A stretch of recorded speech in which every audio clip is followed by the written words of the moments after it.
जय हिंद दोस्तों, स्वागत है आपके अपने यूट्यूब चैनल वंदे क्लासेस में। दोस्तों आज हम देखने वाले हैं वापस से जीके के कुछ ऐसे महत्वपूर्ण सवाल जो कई बार पिछले सालों में पूछा गया है। तो स्टार्ट करते हैं बिना किसी देरी के। अंत में आपसे एक सवाल पूछा है, उसका जवाब आपको नीचे कमेंट बॉक्स में बताना है। पहला सवाल देखते हैं। पहला सवाल क्या है? वैदिक काल में आर्यों के जीविकोपार्जन का मुख्य साधन क्या था? ऑप्शन भी आपके सामने शिकार, कृषि, व्यापार या शिल्पकर। यदि आपको इनमें से किसी का भी जवाब पता हो तो नीचे कमेंट बॉक्स में लिख सकते हैं। इसका राइट आंसर होगा ऑप्शन नंबर बी यानी कि कृषि। नेक्स्ट सवाल पे चलते हैं। नेक्स्ट सवाल है 2 नंबर सवाल। क्या कहता है? निम्न में से किस क्रांति को अक्टूबर की क्रांति कहा जाता है? ऑप्शन है रूसी क्रांति, इंग्लैंड की क्रांति, अमेरिकी क्रांति या फिर फ्रांस की क्रांति। दोस्तों इसका राइट आंसर होगा ऑप्शन नंबर ए यानी कि रूस की क्रांति को हम अक्टूबर की क्रांति के नाम से जानते हैं। बहुत ही वीवीआई सवाल है, वीवीआई नोट कर लीजिएगा इसके अंदर। अगला सवाल देखते हैं। अगला सवाल है हमारा 3 नंबर सवाल। रूसी साम्राज्य को राष्ट्रों का कारागार किसने कहा था? ऑप्शन है लेनिन, प्लेखानोव, ट्रॉट्स्की या फिर मार्क्स। दोस्तों इसका राइट आंसर होगा ऑप्शन नंबर ए यानी कि लेनिन ने कहा था। ठीक है, रूसी साम्राज्य को राष्ट्रों का कारागार लेनिन ने कहा था। तो right answer option number A. Next सवाल पे चलते हैं। चौथा सवाल है सबसे पुराना वेद कौन सा है? बहुत ही वीवीआई सवाल है, वीवीआई नोट कर लीजिएगा। ऑप्शन है आपका सामवेद, ऋग्वेद, यजुर्वेद, अथर्ववेद। दोस्तों इसका राइट आंसर होगा ऑप्शन नंबर बी यानी कि ऋग्वेद को हम सबसे पुराना वेद के नाम से जानते हैं। तो सबसे पुराना वेद जब भी पूछे ऋग्वेद लगाइएगा। Option number B is the right answer. अगला सवाल है 5 नंबर सवाल। हिंद भारत की जनता के संदर्भ में हिंदू शब्द का प्रथम बार प्रयोग किया था, यानी किसने किया था? रोमवासियों ने, यूनानियों ने, चीनियों ने या अरबों ने? तो दोस्तों इसका राइट आंसर लगाइएगा ऑप्शन नंबर डी यानी कि अरबों ने। ठीक है, हिंद भारत जनता के संदर्भ में इतना याद रखिएगा, हिंदू शब्द का सर्वप्रथम बार प्रयोग किसने किया था? तो अरबों ने किया था, याद रहेगा। अगले सवाल पे चलते हैं और छठा सवाल देखते हैं। प्रथम विश्व युद्ध के दौरान धुरी राष्ट्रों का नेतृत्व किसने किया था? जर्मनी, हंगरी, ऑस्ट्रिया या इटली? दोस्तों इसका राइट आंसर लगाइएगा ऑप्शन नंबर ए यानी कि जर्मनी। प्रथम बार विश्व युद्ध के दौरान धुरी राष्ट्र का नेतृत्व का किसने किया था? तो जर्मनी ने किया था। राइट आंसर लगाइएगा ऑप्शन नंबर ए जर्मनी। अगले सवाल पे चलते हैं। अगला सवाल है 7 नंबर सवाल। क्या कहता है? इटली के एकीकरण का पैगंबर किसे कहा जाता है? ऑप्शन है एमैनुअल, मेजिनी या फिर गैरिबाल्डी या कैवूर।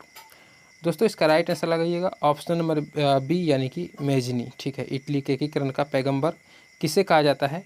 तो मेजिनी को कहा जाता है। Option number B is the correct answer. अगले सवाल पे चलते हैं। 8वां सवाल। निम्न में से कौन सा राजा प्रायः जनता के संपर्क में रहता था? ऑप्शन है बिंदुसार, अशोक, चंद्रगुप्त मौर्य या चंद्रगुप्त विक्रमादित्य। अगर इतिहास अच्छे से पढ़े होंगे तो बिल्कुल इस सवाल का जवाब आपको पता होना चाहिए। तो राइट आंसर लगाइएगा ऑप्शन नंबर बी यानी कि अशोक। अशोक जो थे क्या थे? ये प्रायः जनता के संपर्क में रहा करते थे। तो ऑप्शन नंबर क्या लगा दीजिएगा? Option number B is the right answer. अगले सवाल पे चलते हैं और 9 नंबर सवाल देखते हैं। लाल कुर्ती नामक सेना का गठन किसने किया? ऑप्शन है विक्टर एमैनुअल, गरीबाल्डी, कैवूर या मेजिनी। तो दोस्तों इसका राइट आंसर लगाइएगा ऑप्शन नंबर सी लगाइएगा यानी कि कैवूर। ठीक है, लाल कुर्ती नामक सेना का गठन किसने किया था? कैवूर ने किया था। Option number C is the correct answer. अगले सवाल पे चलते हैं। 10वां सवाल। महान सम्राट अशोक किस वंश के थे? गुप्त वंश, मौर्य वंश, शुंग वंश या पल्लव वंश? तो दोस्तों इसका राइट आंसर लगाइएगा ऑप्शन नंबर बी, बिल्कुल सही हो जाएगा, मौर्य वंश। महान सम्राट अशोक जो थे वो किस वंश के थे? तो मौर्य वंश के थे, याद रहेगा। Option number B is the correct answer, Ashoka Maurya वंश से थे। अगले सवाल पे चलते हैं। अगला सवाल है यंग इटली नामक संगठन किसने बनाया? Cavour, Gioberti, Mazzini, Garibaldi. दोस्तों इसका राइट आंसर लगाइएगा ऑप्शन नंबर सी यानी कि मेजिनी ने। ठीक है, यंग इटली नामक संगठन किसने बनाया था? तो मेजिनी ने बनाया था, याद रहेगा, यंग इटली नामक, यंग इटली। ठीक है, तो राइट आंसर क्या लगेगा? Option number C. अगले सवाल पर चलते हैं और 12 नंबर सवाल बहुत ही वीवीआई सवाल है, कई बार एग्जाम में पूछा गया है अभी तक। सवाल है आपका स्पेस एक्स के संस्थापक कौन है? ठीक है, ऑप्शन है आपका मैक्स लेविचिन, एलोन मस्क या ल्यूक नोसिक या पीटर थियल।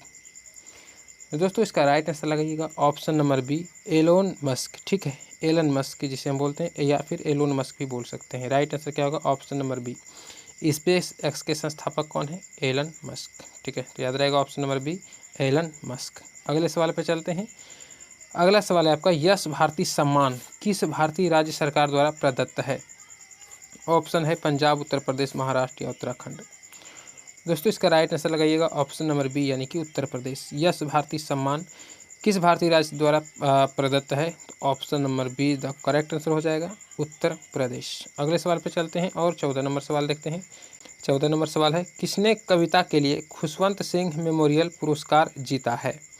ऑप्शन है आपका केकी एन दारूवाला, अरुंधति सुब्रमण्यम, कश्यप स्वामी या रंजीत होसकोटे। तो दोस्तों इसका right answer option number B लगाइएगा, यानी कि अरुंधति सुब्रमण्यम ने कविता के लिए खुशवंत सिंह मेमोरियल पुरस्कार जीता है। अगले सवाल पे चलते हैं। 15 नंबर सवाल देखते हैं। निम्नलिखित में से कौन प्रार्थना समाज से संबंधित नहीं है? नहीं ये पूछा गया है, क्वेश्चन को पहले ध्यान से पढ़िएगा। ऑप्शन है आपका महादेव गोविंद रानडे, ज्योतिबा फूले, NG चंदावरकर या RG भंडारकर। दोस्तों इसका राइट आंसर लगाइएगा ऑप्शन नंबर बी, यानी कि ज्योतिबा फूले। ठीक है, ज्योतिबा फूले जो थे प्रार्थना समाज से संबंधित नहीं है। ठीक है, अगले सवाल पे चलते हैं और अगला सवाल है हमारा 16 नंबर सवाल।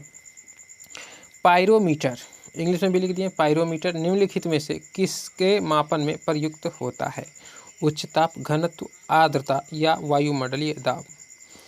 दोस्तों इसका राइट आंसर लगाइएगा ऑप्शन नंबर ए, यानी कि उच्च ताप के लिए। ठीक है, पायरोमीटर का उपयोग हम उच्च ताप मापने के लिए करते हैं, जैसे सूरज का ताप मापना है, किसी ग्रह जैसे कि बृहस्पति ग्रह का ताप मापना है, तो उच्च ताप अगर मापना हो ना तो हम किस चीज़ का यूज करते हैं? पायरोमीटर का उपयोग करते हैं।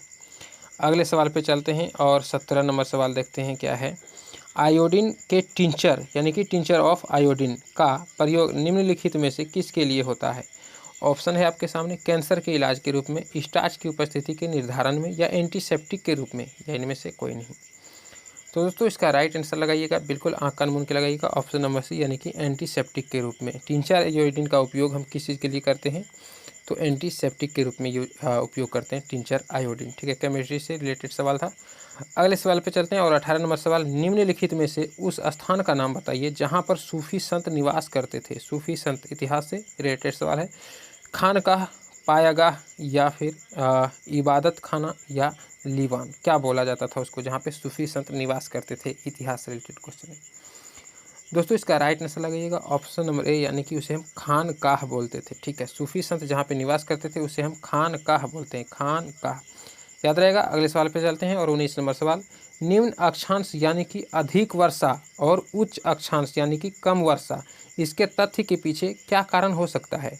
ऑप्शन है समुद्र से दूरी या जलधाराएं या ऊंचाई या फिर वाष्पीकरण।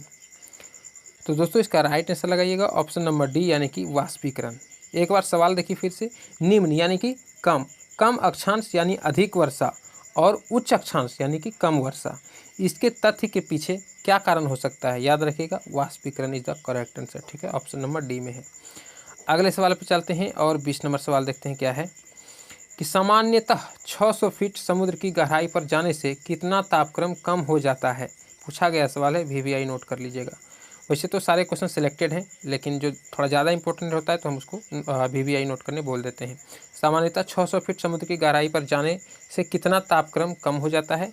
10 डिग्री, 100 डिग्री, 150 डिग्री या 200 डिग्री। तो दोस्तों इसका राइट आंसर लगाइएगा, बिल्कुल इजी, ऑप्शन नंबर ए, यानी कि 10 डिग्री। ठीक है, समुद्र की गहराई में अगर हम 600 फीट तक जाते हैं, ठीक है, तो हमारा 10 डिग्री तापक्रम जो है घट जाता है, यानी कम हो जाता है। और अब अगला सवाल, जिसका जवाब आपको नीचे कमेंट बॉक्स में देना है। सवाल है आपका, ध्वनि की गति सर्वाधिक हो सकती है क्या चीज़ में? वायु में, जल में, निर्वात में या स्टील में? थोड़ा सोच के जवाब दीजिएगा और बहुत गजब का सवाल है। तो उम्मीद करते हैं आपको आज का वीडियो पसंद आया होगा, और अगर वीडियो पसंद आई हो तो लाइक शेयर सब्सक्राइब अपने दिल से कर दीजिएगा। बार बार इस चीज़ को बोलने में सही नहीं लगता है, इसे हम लास्ट में बोलते हैं। तो यदि वीडियो आपको यहाँ तक अगर देख लिए हैं तो वीडियो पसंद आई तो ज़रूर कीजिएगा लाइक, अपने दोस्तों के पीछे शेयर कीजिएगा और चैनल पर नए हैं तो सब्सक्राइब कर लीजिएगा। तो मिलते हैं हम अगले क्लास में, तब तक के लिए जय हिंद मेरे साथियों।